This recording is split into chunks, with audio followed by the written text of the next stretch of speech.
The portrait of a lady. Chapter की बात करने से पहले मैं चाहता हूं कि आप थोड़ा सा इसके राइटर के ऊपर ध्यान दें, आपको और भी मजा आएगा। चलिए शुरू करते हैं। इस नोबल को खुशवंत सिंह ने लिखा। खुशवंत सिंह एक बहुत फेमस राइटर थे, जर्नलिस्ट थे अपने टाइम पर, जिनका जन्म पंजाब में हुआ एंड उन्होंने अपनी स्टडी को इंडिया में और यूके में किया। अब उन्होंने बहुत नॉवेल्स को लिखा, बहुत स्टोरी उन्होंने लिखी, लेकिन एक नॉवेल ने उनकी पहचान को बना दिया। वो नॉवेल क्या था? Train to Pakistan. Train to Pakistan में उन्होंने पार्टीशन के बारे में लिखा, जो 1947 में इंडिया और पाकिस्तान के बीच में हुई थी। उस सारी घटना को उन्होंने उस किताब में लिखा और इससे ही वो फेमस हो गए, वो पॉपुलर हो गए। अब क्या हुआ कि उन्होंने अपने शुरू के दिनों में एज ए एडिटर काम किया, मैगजीन्स में काम किया, न्यूज़पेपर में काम किया और उन्हें पद्म भूषण का अवार्ड भी मिला। अब वो 99 इयर्स के जब हुए, दिल्ली में उनका देहांत 1915 में हो गया। जैसा कि मैंने बोला कि उन्होंने बहुत सी स्टोरीज को लिखा, उन्हीं स्टोरीज में से ये एक स्टोरी थी, the portrait of A lady. जब हम पोर्ट्रेट की बात करते हैं, अचानक से हमारे दिमाग में एक पिक्चर आ जाती है, एक तस्वीर आ जाती है, जो कि यहाँ पर नहीं है। यहाँ पर एक बूढ़ी अम्मा का उसे डिस्क्राइब किया गया कि वो बहुत बूढ़ी थी। ये जो लेसन है, एक रिश्तों का लेसन है। ये एक जो लेसन है, जो एक प्यार मोहब्बत का लेसन है, एक एक्सेप्टेंस का लेसन है। मैं आपको बताता चलूंगा कैसे। स्टोरी को शुरू करते हैं। यहाँ पर खुशवंत सिंह अपनी दादी के बारे में लिखता है कि वो बहुत बूढ़ी हो चुकी है और उनका बहुत एक दूसरे के साथ एक अच्छा रिश्ता था। क्योंकि खुशवंत सिंह अपनी ग्रैंड मदर के साथ गांव में रहते थे और उनके पिताजी, उनके माताजी सिटी में रहते थे। अब सब कुछ उनकी ग्रैंड मदर ही देखती थी। बच्चे को तैयार करना, उसे स्कूल में छोड़कर आना, उसकी सारी छोटी बड़ी चीजों का ख्याल रखना। अब ऐसा लिखा जाता है, ऐसा कहा जाता है स्टोरी के अंदर कि खुशवंत सिंह को उसकी जब बूढ़ी मदर तैयार करती थी, वो प्रेयर को रिसाइट करती थी। वो चाहती थी कि जैसे मैं से तैयार करने से यूनिफॉर्म पहना रही हूं, ये उन सारी प्रेयर्स को सुने, उन सारे सॉन्ग्स को सुने, ताकि इसके अंदर अच्छी अच्छी बातें जाएं। और वो उसे स्कूल भी छोड़ने जाती थी और जब वो उसे स्कूल छोड़ देती थी तो ये बूढ़ी अम्मा घर नहीं आती थी। वहीं एक पास में एक रिलीजियस टेंपल था, एक मंदिर था। वहां पर जाकर ये बूढ़ी अम्मा अपने बेटे का इंतजार करती थी और साथ में वहां पर रिलीजियस एक्टिविटीज करती थी। मीन्स वहां पर एक धार्मिक किताबों को पढ़ती थी। और जब छुट्टी होती थी तो स्कूल से आते, जब अपने बच्चों को लेने जाती थी स्कूल में, तो रास्ते में बहुत से डॉग्स आते थे जिनके लिए खाना घर से लेकर जाती थी। कुछ बासी रोटियां लेकर जाती थी और उन्हें डाल देती थी। ऐसे उसकी लाइफ चल रही थी। अब दूसरा फेस खुशवंत सिंह की लाइफ में तब आता है जब उनके पिताजी, उनके पेरेंट्स कहते हैं कि आपको भी हमारे साथ सिटी में ही आना पड़ेगा, आप गांव में नहीं रहोगे। तब ये दोनों दादी पोता शहर में चले जाते हैं, वहां रहना शुरू कर देते हैं।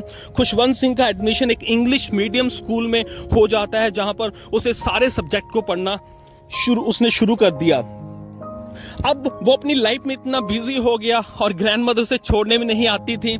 दोनों में एक डिस्टेंस आ गया। ग्रैंड मदर अपनी लाइफ में व्यस्त हो गई और वो अपनी लाइफ में व्यस्त हो गया। अभी ग्रैंड मदर अपना टाइम पास करने के लिए कुछ रोटियां लेकर, वहां बहुत सी चिड़ियां आती थी, उन्हें डालती थी, वो चिड़ियां खाती थी और वो चिड़ियां उस खाने को खाती थी और ऐसे टाइम चल रहा था। अब क्या हुआ स्टोरी के अंदर, एक तीसरा फेस आता है कि जब खुशवंत सिंह को अपनी हायर स्टडी के लिए बाहर जाना पड़ता, दूसरे विदेश देश में जाना पड़ता है 5 साल के लिए। अब ये बूढ़ी अम्मा भी उसे स्टेशन पर छोड़ने आती है। खुशवंत सिंह सोचते हैं कि शायद जब मैं वापस आऊं, क्योंकि मेरी जो ग्रैंड मदर इतनी बूढ़ी हो चुकी है, शायद वो ना बचे। वो अपने मन ही में सोच रहे थे। चलिए इतना सोचा, वो अपनी स्टडी करने के लिए चले गए। 5 साल कैसे कंप्लीट किए और जब वो अपने 5 सालों को कंप्लीट करने के बाद स्टेशन पर आते हैं, उन्हें सामने फिर से अपनी ग्रैंड मदर दिखाई देती है। ग्रेसफुल फेस, वही एड्रेस, वो सारा कुछ देखता है और वो हैरान हो जाता है कि कैसे भगवान ने मेरी ग्रैंडमदर को अभी भी इतनी लंबी आयु दी है। वो घर पर चले जाते हैं। कुछ दिनों के बाद ग्रैंडमदर बीमार पड़ जाती हैं। डॉक्टर उन्हें देखने आते हैं और कहते हैं कि कुछ नहीं, ये ठीक हो जाएंगी। लेकिन कहीं ना कहीं ग्रैंडमदर को ये पता चल चुका था कि मेरा टाइम आ चुका है। अब स्टोरी के एंड में क्या होता है कि जब उन्हें इस बात का एहसास होता है कि अब शायद मेरा टाइम आ चुका है, वो ज्यादा टाइम भगवान के साथ स्पेंड करना शुरू कर देती है। वो माला को लेती है, उसे जपती है और ऐसे करते एक दिन आता है कि वो माला उनके हाथ से छूट जाती है और उनकी जान चली जाती है। इस बार जब चिड़ियां ये सब कुछ देखने आई, खुशवंत सिंह की मदर ने कुछ रोटियां ली, उन्हें डाली। पहले तो वो खाती थी उन रोटियों को, लेकिन आज किसी चिड़ी ने कुछ नहीं खाया।